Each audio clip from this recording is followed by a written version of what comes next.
Hello, everybody, and how is it going out there?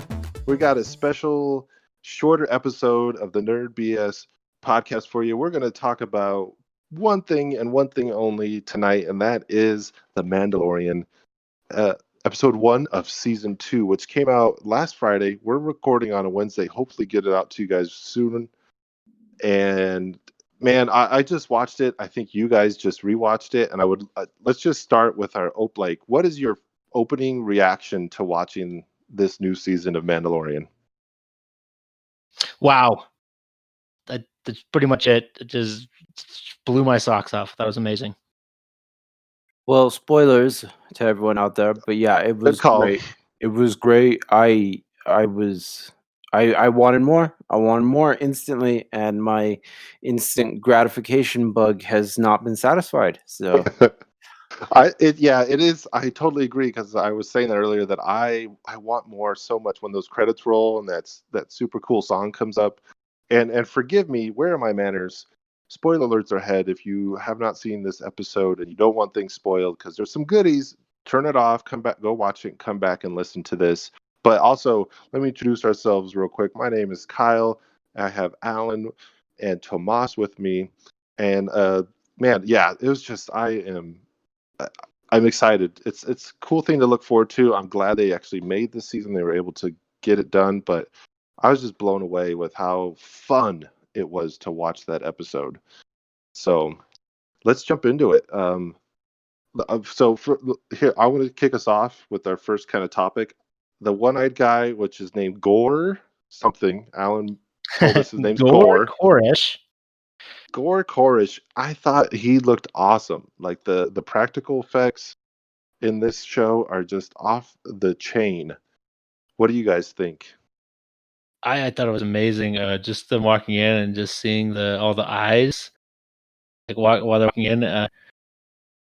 That was incredible, and the Gamorrean fight, the whole scene, it just stunk of the Outer Rim, which I love the Outer Rim stories, and it's we don't get enough of them. We got a bit in Mandalorian the first season, and now I feel like I just felt like we were so deep in the Outer Rim that it felt good to be out there again. I just have to say I personally enjoyed it a lot. My fiance was watching it with me the second time around, and she did make a comment that in its own right is honest, but I think it just speaks to how well it's done.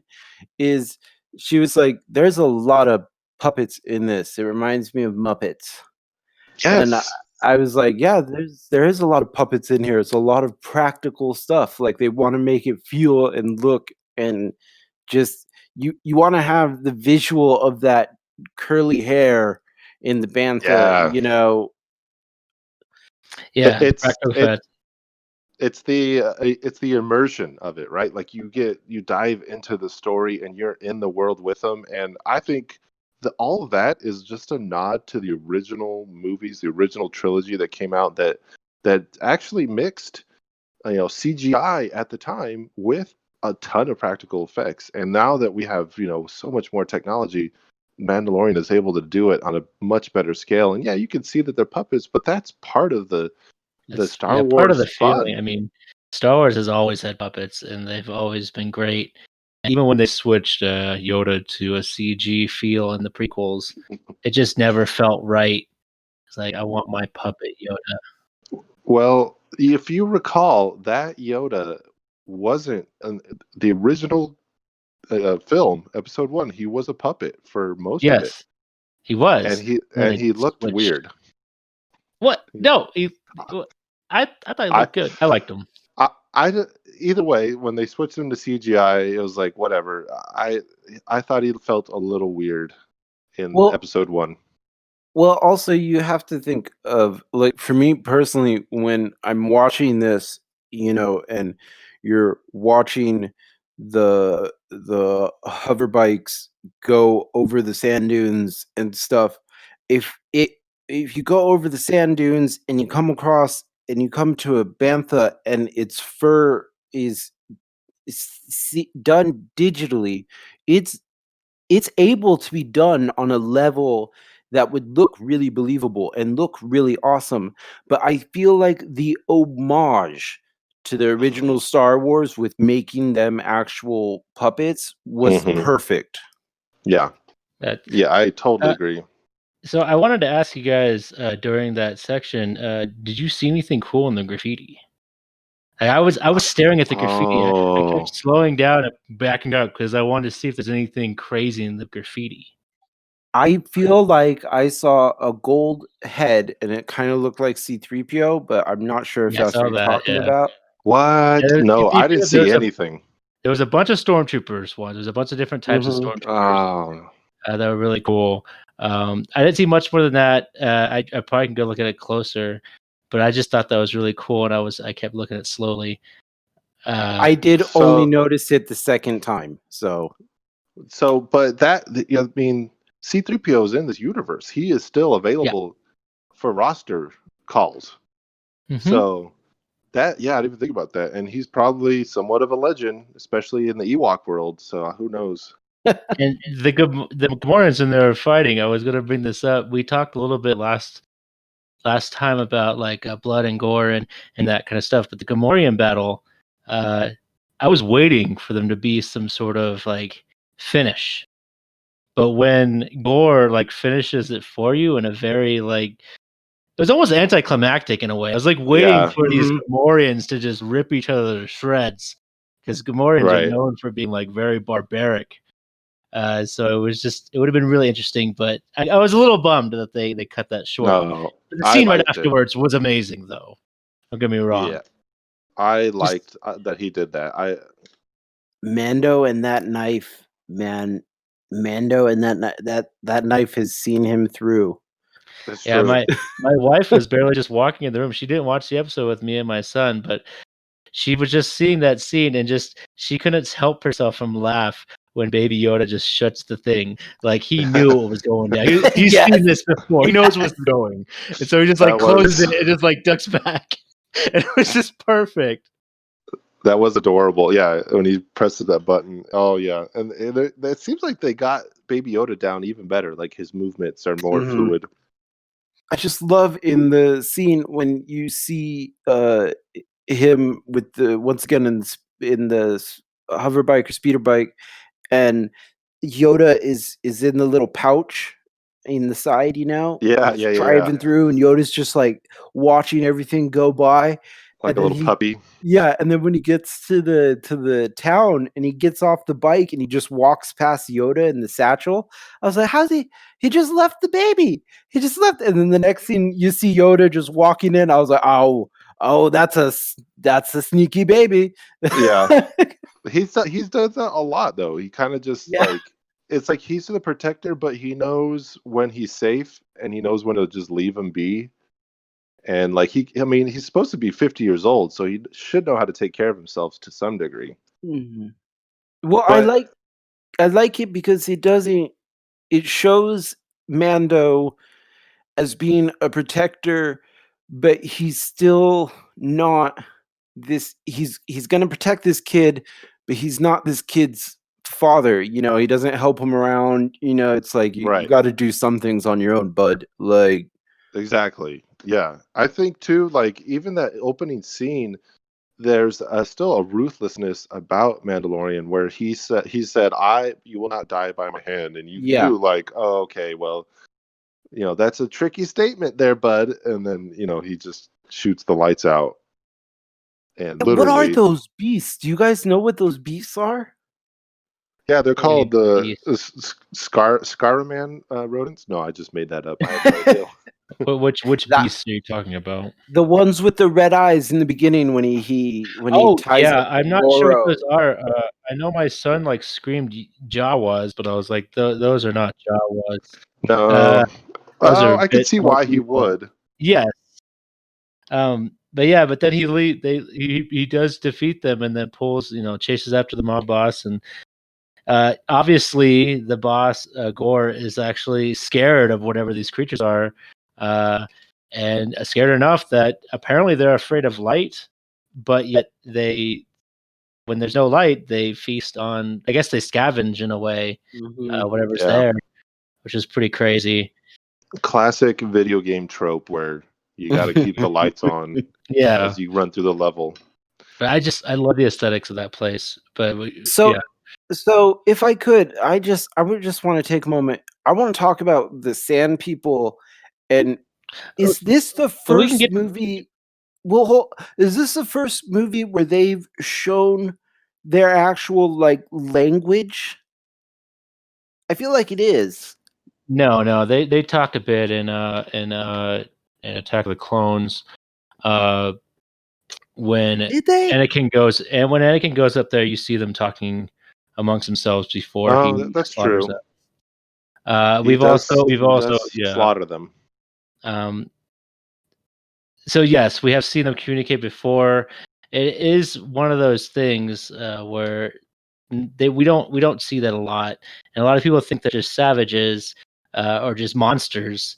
And that's kind of I really like that in this episode. But that's kind of jumping ahead. But I really like that in this episode how we kind of humanized them. Isn't Obi-Wan kind of, he doesn't communicate, but he scares them off Mhm. in the very Yes. first movie. And I'm pretty sure in the comics it does show Obi-Wan does actually communicate with them at some point as well. I'm sure he must have, living Yeah. on that terrible planet. Well, Yeah. I just wanted to say about them. I wanted to say several things about them. So you let me know, Alan, when we've hit that spot. So, all right. So Yeah, we'll before get we there, get yeah. there, you mentioned the speeder bikes, and did you guys notice anything about the second speeder bike that Yeah. it looked like Anakin's pod racer? hmm Like, Actually, was that, my fiance pointed that out. She was like, "Why does he have Anakin's pod racer?" dude? That one like gave me the chills a little bit. I was like, oh, that was cool. Yeah, it Like, was this really guy's cool. It's also it is the different colors. I didn't notice that because I pulled up both the image of the of Anakin's and Look that at one. 'Cause I saw you. the same thing, but the colors are different. But that's not to say you can't just paint it a different color. I mean, that's something you can Or do. maybe well, he did build that one, but maybe they like replicated or something. It's just Yeah, a cool possibly nod too. to It was all cool. the Yeah, it's movies. definitely a nod. It's definitely fair to say. Speaking of a nod, I know we kind of jumped past this, but when they landed and he met up with Pelmoto, or Pelimoto on Was that I don't remember the what lady that with town the is. curly hair? Yeah, the lady, yeah, who knew him from the last episode. We get a little callback to A New Hope. Did you guys notice this? No. What is it? R5 was there. Oh. R5, the red Oh, droid that explodes at the beginning of A New Hope, and he that's doesn't. right. Yeah, Lars doesn't buy it and ends up buying R2D2 instead. Oh crap! I didn't And realize that yeah, was the same The one. I didn't either. savior of the galaxy, some people say. Because if he hadn't blown up, he would have bought R5, and then we would have where would we have been? Yeah, and she still complains about him. That was funny. That was Yes, and I did not catch that was that. a nod to that. Yes, That's yeah, I didn't awesome. either. It took me the second time, and then I was like, "Holy crap, that's R5 sitting there." Yeah. But anyways, And you guys know that the droids are from episode 1 as well. yeah, The droids that she the pod has. racers. Yeah, the pod racer Yeah. droids. Like, They're- I love that. yeah, I wish I they. pop my son on the nose all the time, tell him to go to sleep. Yeah, I was like, can you just fold up now and go to sleep? So, and then, all right, moving on to the next thing, when he finally gets to the town he's looking for, because he's looking for another Mandalorian Mos to Pelgo or Pelgo. con- Mos Pelgo. connect all the dots. Yeah, and then you get the big reveal, and I for a minute, well, for a second, thought it was Boba Fett. I thought it was Boba Fett that walked in. However, I had the subtitles on, and the subtitles spoiled it for me, like almost instantly. Yeah, I thought it was him too, and the same thing. Subtitles came up, and I went to read. I was like, "Oh, wait, what?" Yeah, that doesn't say Boba. It's B-O. Yeah, Nope, that's I not am a right. staunch anti-Boba Fetter for the most part because he did Oh nothing in no. the original trilogy. So I was like, "There's no way he's dead." Yeah, Boba but Fett is in dead. the prequel movies, he did Like the little kid, a thing. He he got did a angry. thing. He was angry. He got angry at the helmet. I know. I But had nowhere to anyways, go with that. I was arguing with my friend about it, and all I kept posting that GIF of Boba Fett's faithful scene, his most action-packed scene in Return of the Jedi when he just gets himself killed. Falls on the sand skiff and falls into the Sarlacc pit. It is true. It's the first time. It is true that it's the first time you see this guy in action, and it's just like a blind guy just beat him. A blind man just. Yeah, well, not first even a real blind man, a normal man who's been blinded. However, he did go face to face with a Jedi and didn't die from that. Okay. He got his gun cut. He got his gun sliced. I will hold that Boba Fett is a glorified FedEx driver, and I bet Bib Fortuna even signed for Han Solo when he showed up to the door. Oh yeah, glorified FedEx. Well, okay. I mean, can we jump ahead then? Or we'll keep going. I figured I'd do my rant. Well, I was going to say that this is his redemption time. Yes, we'll get to that. Let's get that at the end. But yeah, that's what I was trying to get at. Okay, we'll save that then. Well, also save that for the end. The thing though that kind of threw me off about the armor, though, I will say this: I didn't like the tubes. I was like, I don't remember that on Boba's armor. So even if it's because it's an older model, why does he have the tubes? Like, I thought they were feeding tubes at first because I kept thinking about how is Mando going to have a drink with them because he can't take off his helmet. And then I saw the tubes. I was like, oh, this guy's got like feeding tubes. He's gonna. Oh, he's not a Mandalorian. He takes it off right away. Yeah. So, but like the whole setup though, like the story with it, and the reveal, like, oh, he found the Mandalorian, but oh wait, it's not, and then they have to team up, like, and the actor Timothy Olyphant was great in that role. Yeah, he's another ally that Mando has now, which I really love about this character is that he can be ruthless and he'll just tie you up to die, but if you're reasonable, then he'll work a deal out with you. Yep. I like that. That was really good. But then something happens before they're able to do their showdown, huh? Are we walking through the episode? Oh wait, wrong movie. I'm sorry, wrong movie. My bad. Well, I figured we got the biggest antagonist in this episode. All right. So on a side note, and we'll keep going, but I still love the wipes of Mandalorian. Like it's another nod to the original trilogy and even the prequels, but just the the wipes to the next scene, just the really cheesy the little circle fade out. And I love them. I love it. It's the Star Wars feel, and they nailed it. If we're talking about things that we love with this, like, I have to say one thing that I love, and I don't know if you guys have noticed it, but every time the Mando gets off the speeder bike or walks somewhere, you always hear spurs.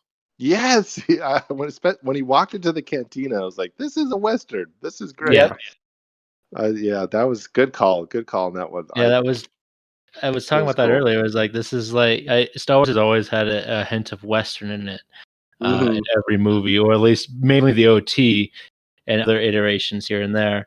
But Mandalorian nails it. The spaghetti Western crossed with Star Wars is just perfect. It is. And so moving along, they have to, this guy, what was the wannabe Boba Fett? The guy that bought the Boba Fett armor. Oh, Cobb Vanth. Corn on the Cobb. That's Vanth, how I'll try to remember. Cool. So they team up. He tells them the backstory of how he got the armor from some Jawas, and by the way, those purple crystals, that he found. Yeah, those are the crystals you use in the Galaxy of Heroes game I play on mobile. Didn't know that, but that makes a lot of sense. Yeah, I've never seen those before, but like, leave it to the Mandalorian of all the Star Wars mythos to actually put Star Wars mythos in their freaking in their show. Like, come on. Yeah, I was staring around while we were in that scene. I saw a couple of little interesting things too. Number one, did you guys notice that the first astromech droid that they brought to him has the same coloration as Boba Fett? It's like orange and green and white. I don't No, I know. It didn't was on notice that, purpose, but but it was yeah, now that like you caught me say off that, guard. yeah. It was really Huh. weird. The second thing I noticed is the trash So is can that droid. gun? So is that big gun that he hands him? Is that Boba's rifle that is the same as No, the no, Mandalorian's rifle? Oh, okay. no. Boba Fett has a different gun. It's very And it got synonymous. sliced. Yeah, It got it sliced by got sliced Luke. in half and You're Return of the right. Jedi. I'm sorry. You're right. I'm sorry. But anyways, I was trying to redeem something here. My bad. Yeah. the trash can droid was behind him. The famous trash can droid that's in I think every Star Wars movie at some point. Uh-huh. Like a box With the 2 feet? with the 2 feet. Yeah, it's if you Yeah. look behind Yeah. him, it's just moving back there, moving around. Dude, what a nightmare costume that must have been. I Where you're just know. like, I can move half an inch at a time. That's about it. But those are the two things I noticed besides Boba Fett armor, and then the Yeah, crystals apparently.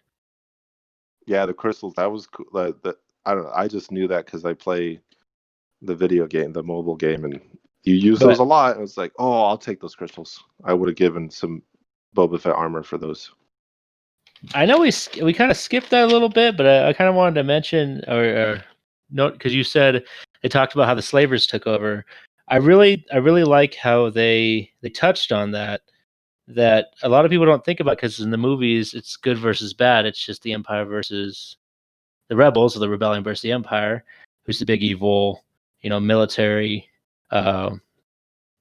faction.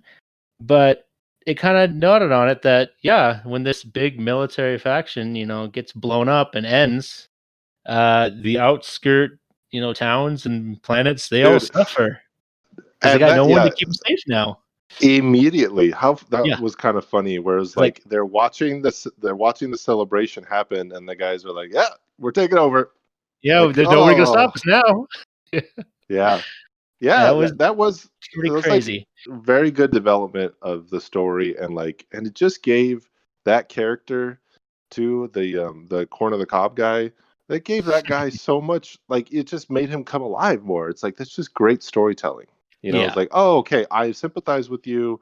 Mando is gonna sympathize with you. Let's get this. Whatever we got to do, let's get this done. I'm in. Is great. Yeah, good mention there. I did kind of skip over it. Oh, and at the end of that scene, did you guys notice that speeder that he took the stuff off of? I know I'm just gonna do little Easter eggs. I have no idea. It's a V-35 speeder, and it's actually in A New Hope as well. It was in the garage scene at A New Hope when Luke Skywalker's cleaning C-3PO. It's also 3 times in Mos Eisley. That is a deep cut. Do you sit there with a magnifying glass? No, I just recognize things because I've watched the original trilogy so many times. That's deep cut. I saw that speeder and I was like, "That's something. I know that's something. That sounds looks really familiar." Yelling at your wife to pause it. Pause it. Wait, right there. I imagine Alan as the It's Always Sunny Philadelphia gif. I quiz my son on alien races. You know what I'm talking about? Where he has the conspiracy, he's got the papers on the wall. Look at, he's gonna go here. He's going to Mos Eisley next. For instance, do you know the bartender's race? The bartender of that bar, and I have no idea. And most pet. Yeah, dude, I don't know. He's a Weequay. He was in there's a Weequay in Clone Wars. A big one, a pirate. Yeah, I've seen him before. Oh yeah, okay, I remember that. Yeah. They also work on Jabba's Scarif too. There's a bunch of them. Anyways, sorry. Back. Let's get out on Alan's nerd quarter. Apparently, all right. Yeah, it's a little too deep there. I appreciate the Easter eggs though. So don't. No, yeah. You keep just mention them, but please don't quiz us on that anymore. Going. Here come the quizzes. All right. So, anyways, Mando and Corn on the Cob, they gotta defeat this Tremor that is from the 1980s movie. Yeah, the Tremors. Dragon. Okay, Crate Dragon is a fun. Fun. Nobody's gonna talk about my reference. I know. I thought about. I put Tremors on my thing too. It reminded me a lot of Tremors as well. I wasn't expecting that. The way they set it up. But the Krayt Dragon is really interesting just because it's been one of those things in Star Wars lore for a long time that hasn't really been hinted on too deeply. I mean, not dove into too deeply. It's been hinted at quite a bit. I used to play a game called Star Wars Galaxies, and that was one of the creatures in the desert of Tatooine that you'd hunt down to get his Krayt Dragon pearls to use to build weapons and Hey, modify lightsabers. cool. Okay, I had never heard of it myself before, so Yes. that's cool. I mean, like that's just again, they know their stuff. Well, here, Exactly. They know their Star Wars stuff. well, here, I'm gonna put Alan out there. So as they're deciding to take on the Krayt Dragon and stuff, they travel, they run into the Sand People. What are those animals that the Sand People have? They're like these dogs. So you're talking about the wolves? Yeah, I don't know what they're called. I've never seen them before. I was thinking about looking it up, but I didn't. I might do it later. I'm sure they have a name. Usually they give a name to everything. But you know what they reminded me, if we want to get to more references, when I look at those dogs' faces, all I can think about is Beetlejuice. What? Yeah, Oh, Beetlejuice is when they have those big heads and they do like a big cone and he pulls it open. yeah, when he That's what I pulls his kept thinking face of. open. Yeah, Yeah, that. I Yeah, kept yeah, thinking yeah. of Beetlejuice when I kept seeing that. You know what though? It could be influenced by that, and I love that because Beetlejuice is awesome. I really liked those dogs. I thought they were great. Yeah, You know, I enjoyed them as well. so I don't know how much we were going to talk about the Sand People, but there were a couple things that I noticed about them that I thought was really interesting. If I could, just for a second. Yeah, go for it. Yeah, now's the time. Yeah, this is a good time. So the first thing I noticed is, did anyone get the very Native American feel to them? Like they're supposed to represent a native group. I actually didn't get that. If you watch it again, there's several things that it's mentioned, especially with like the town, as if you think about like Tatooine being kind of colonized by another group and stuff. But what really actually started getting me thinking about it was the Sand People's weaponry. Those rifles look very much like the long, oh man, the long barrels, the English long barrels, that were used in the 18 no, in the 17 no, even further, 1500s with against the Iroquois and stuff. The Indians would buy those guns from the settlers, those very long barreled muskets, and those guns kind of reminded me of it. So I got a very sense of like, oh, very Native American. Also, if you look at their weapons, they look very kind of native. They have like clubs and Right. Yeah, it makes sense. Now that you say it, I think, yeah, I mean, it's just straight out of a Western. So that, and even like the sign language that was used is probably kind of is well, familiar. that was going to be my second point, was the way that they talk with very short words, but also using their body to communicate. Yeah, that's always kind of been. I don't know if it was intentional, but I've always felt that same way about Sand People and Tusken Raiders since the beginning. Even the term Sand People is almost derogatory to their actual name, which is Tusken Raiders. It's kind of, they really show that even in A New Hope and any other time they're brought up, and even when Anakin goes after them, they are definitely portrayed and feared by the people because they just don't understand them and they just have a different culture that just doesn't click with their modern, like the way they're trying to live. So obviously, because they can't communicate, they have constant confrontation. But yeah, I haven't really dissected it as much as that, Tomas, but I've definitely thought about it, which is really cool. Yeah, I just thought it was really interesting again because it just spoke to the very Western feel of the Mandalorian. With I get that huge Western vibe from it. Definitely, it definitely adds like to the spaghetti Western feel with the natives. I do like that they're fleshing out the Sand People in this show because I never really, I guess I never really wanted it. Like I never asked for it, but I'm really enjoying it, and they're doing it very well. So it's cool.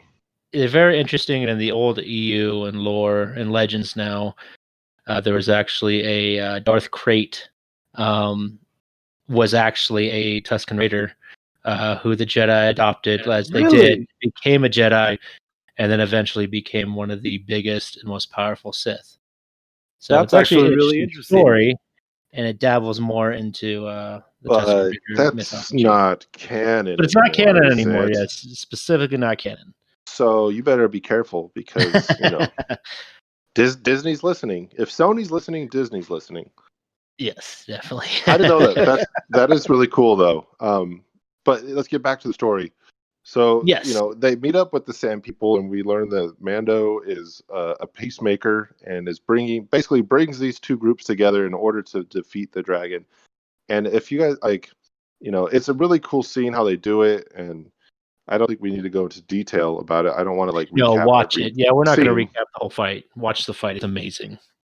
But I will say one thing: when the Krayt Dragon is on top of the thing, it looks a little ridiculous. It looks like a freaking sock puppet, and he's just spitting on stuff. Go meh. Oh, I thought it looked cool. It does look cool, but just for a little bit, it just looks a little. If you want to talk about Muppets, that's yeah. Oh, but that was maybe though. Maybe if I watched it, maybe if I watched it a second time. But I thought it all looked great.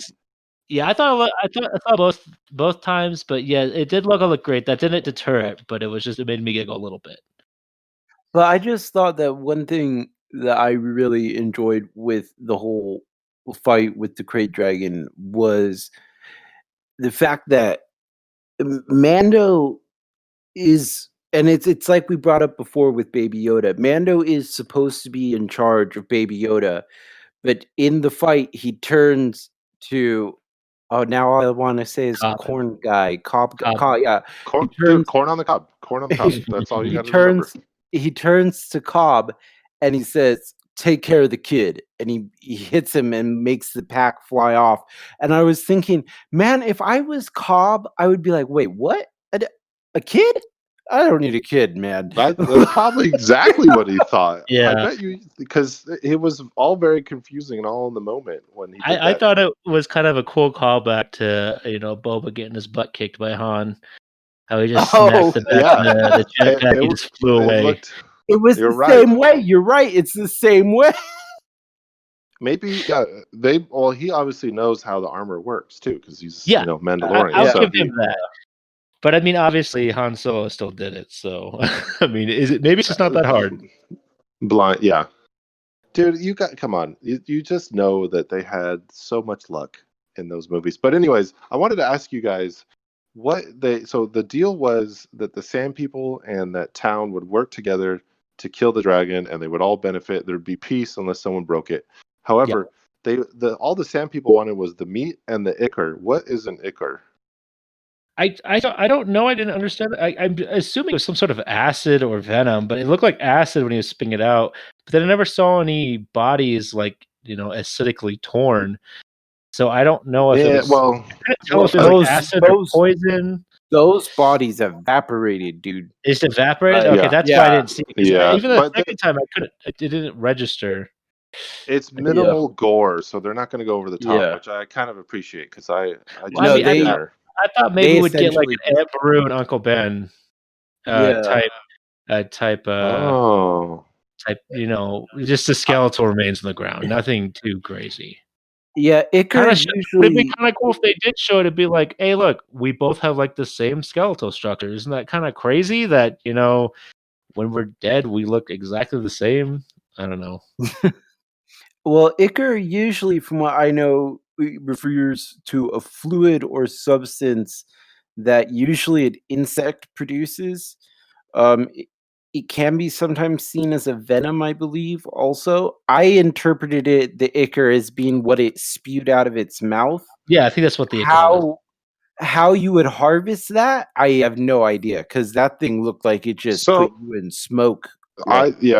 I agree.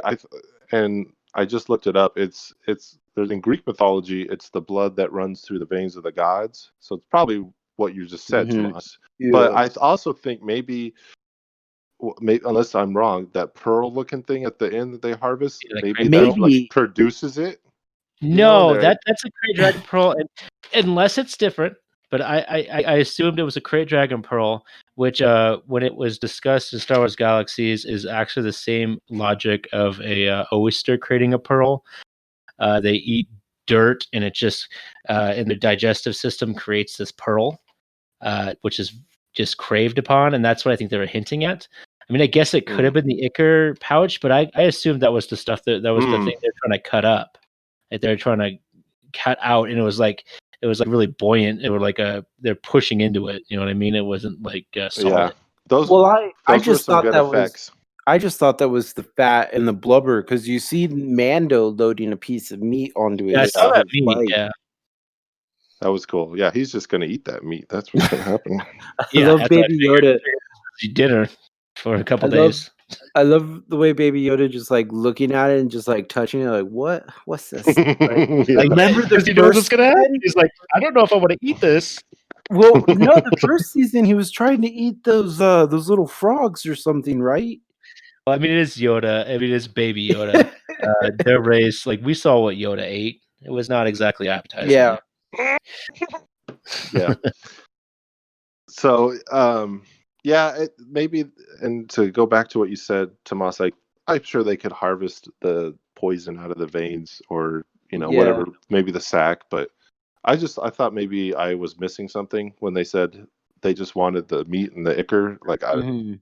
I thought I was missing something. But No, I don't. anyways, they clearly defeat the dragon, and it was an epic scene, really fun. Oh yeah, we forgot to mention that the Mandalorian code is that if someone has armor that is not Mandalorian, you have to take that armor. Yeah, you have Yeah, to we take didn't it talk about back. that. Yeah, because that was the before deal. Creed. Was that you had to That was, he was doing it for the armor? Yeah.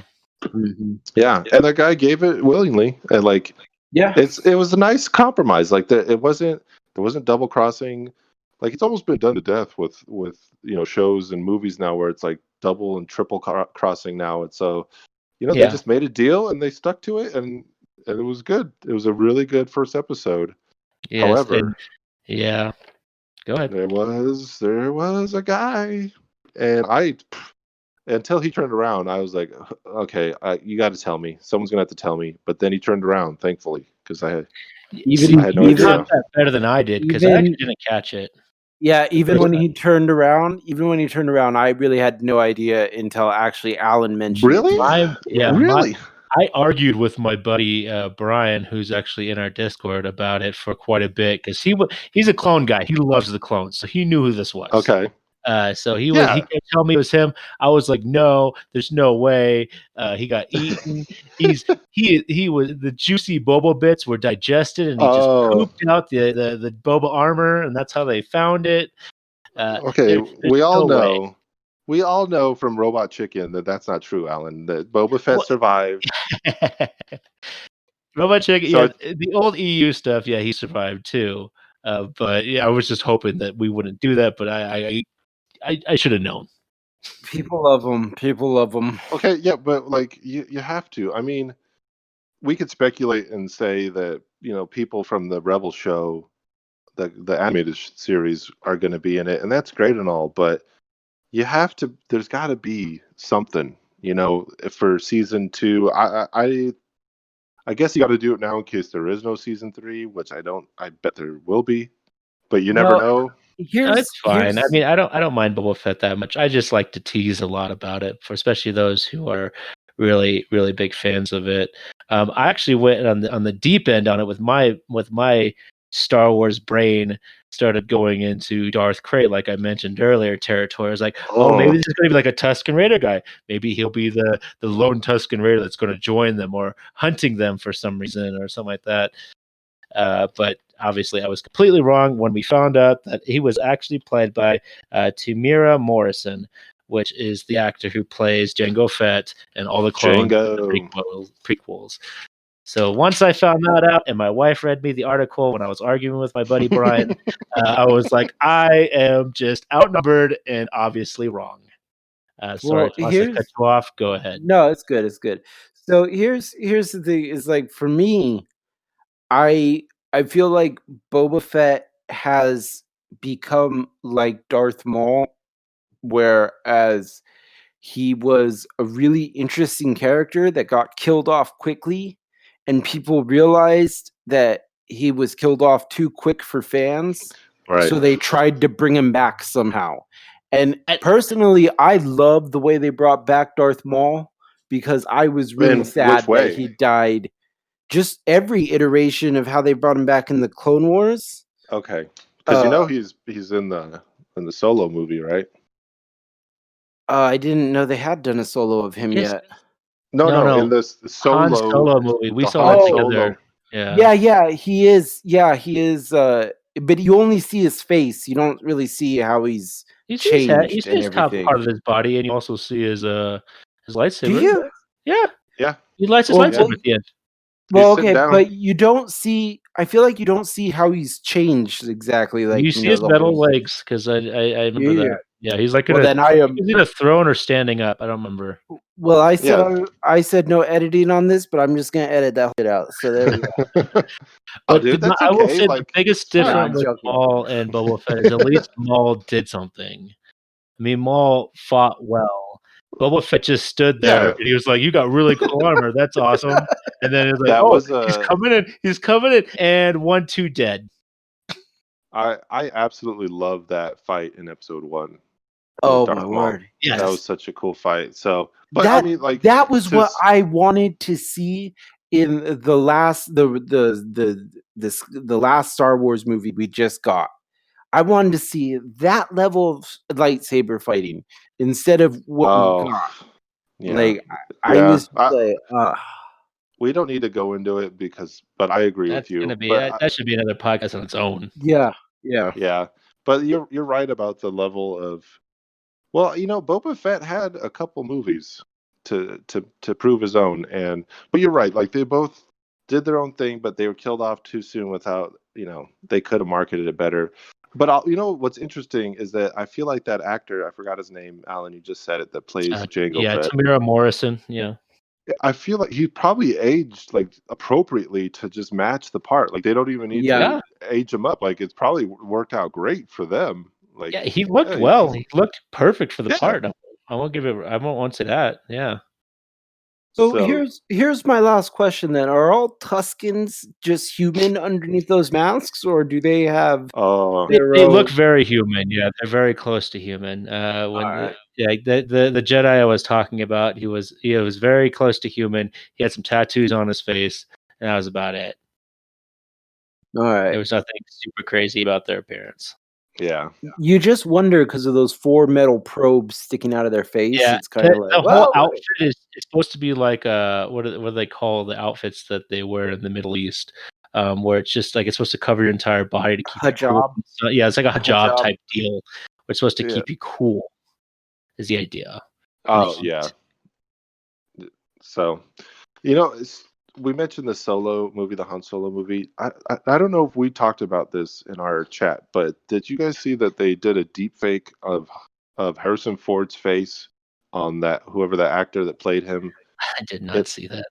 Dude, it's only like a couple scenes, but if they were to redo that movie, like, and if they could alter the voice, maybe, but like just having him look more like Han Solo or Harrison Ford was like, this movie's 10 times better. Like, it's instantly better. I don't know about that. I like that watch movie it. a lot. I will watch it. I'll have to check it out. You just said you haven't seen it, so you can't. I'm just telling you. I'm just saying the actor that did it. I'm not sure who it was, but the actor that did a good job, and I think that's his movie. It's probably gonna be the only one. Sadly, Han Solo was. Yeah, it is. Han Solo was like Fast and the Furious in space, and that's exactly what I told Alan.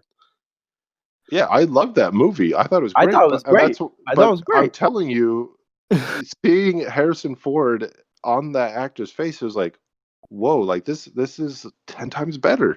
I would love to watch it again with him on there. So, because it didn't feel like Han Solo to me. I love that movie, but I didn't think it was Han Solo. I know it's hard to do, but I really it's hard to get the people out of your head, 'cause especially the original trilogy's cast, because Yeah. they're all so iconic. But if you ever want to get more movies and stuff, it's like you kind of got to go to that place. But I guess nowadays you Yeah, don't. I'm not complaining about it. Yeah, Like I said, I I know. love it. I'm just saying, like, it was It would be cool it if was he a looked fun more like movie. Han. Yeah. I enjoyed the movie, but it just, for the part I didn't get into, was like, this isn't Han Solo. This is just some Star Wars character. I think they even did Lando too, like, in that video. I'll send it to you guys. You have to send it to me, because I'm curious, like morbidly curious. But that's one of my biggest tropes, my biggest worries with Star Wars. It's like they always seem to try to float around the OT. But that's also the same way why I love Mandalorian so much. Is it's like we're actually getting more content that has nothing to do with the Star War, which is nice. But we just talked about Boba Fett. I know Boba Fett is not, but Boba Fett is barely in the movie. Like, he's not one of the main cast, is what I'm getting at. I'm teasing you. I get what you're saying. Yeah, but I really want more stories that aren't focused around the Skywalker legacy, because it's just it's a huge galaxy, and we got so much more we can use. It's clear that we've all been dying for more of this stuff. So, anyways, if you haven't seen this episode, go and watch it. Do you guys have anything else you wanted to add? Did we miss anything before we sign off here? Yeah, we'll see you guys next week. We're gonna get another episode. It'll be fun. Next week, episode 2. I'm actually gonna watch it on time. Hopefully. I bet Nerd BS next week, episode 6. We gotta record it. Oh, episode 2. Yeah, episode 6. All right, that's it. All right, That's it for us. Bye.